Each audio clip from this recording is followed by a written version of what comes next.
रह रानी हवे मधेपुरा जिला, बच की रह रानी हवे मधेपुरा जिला, टाइट शरीर तोहर हो जाई ढीला। बच के रह रानी हवे मधेपुरा जिला, टाइट शरीर तोहर हो जाई ढीला।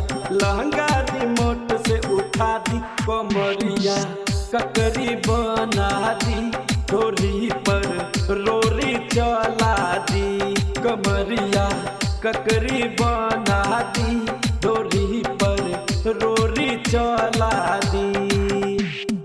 बच के रह रानी हवे मधेपुरा जिला, टाइट शरीर तोहर हो जाई ढीला। लहंगा रिमोट से उठा दी कमरिया, ककरी बना दी डोरी पर रोरी चला दी। कमरिया ककरी बना दी डोरी पर रोरी चला दी।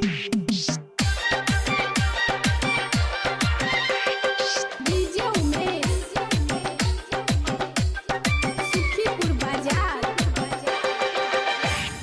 टंका के छोरा यहाँ बुढ़ो डाले दाना, रखिया बच्चा के रानी अपन खजाना।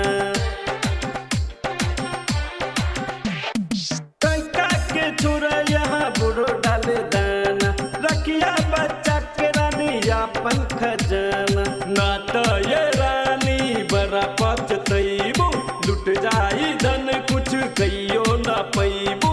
ले जाके पटना घुमा दी कमरिया, ककरी बना दी डोरी पर रोरी चला दी। कमरिया ककरी बना दी डोरी पर रोरी चला दी।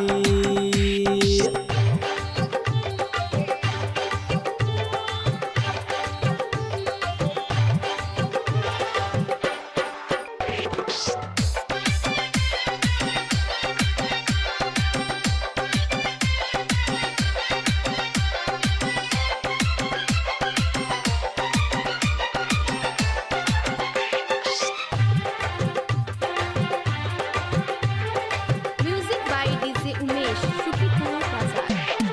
बुक जनी करिया रानी बिहार के साटा, जीवा के लइका तोहर कद ही घाटा।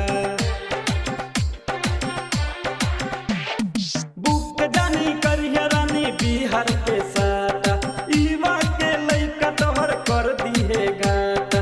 लहंगा पर लेजर लाइट बढ़िए सुनील हो, पी के आवारा तोहर गाल दिए मिसो।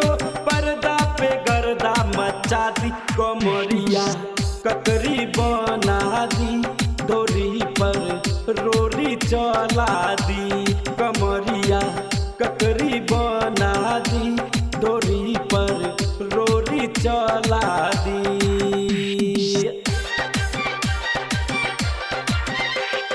डीजे उमेश, सुखीपुर बाजार। बच की रह रानी हवे मधेपुरा जिला, टाइट शरीर तोहर हो जाई ढीला। बच के रह रानी हवे मधेपुरा जिला, टाइट शरीर तोहर हो जाई ढीला। लहंगा रिमोट से उठा दी कमरिया, ककरी बना दी डोरी पर रोरी चला दी। कमरिया ककरी बना दी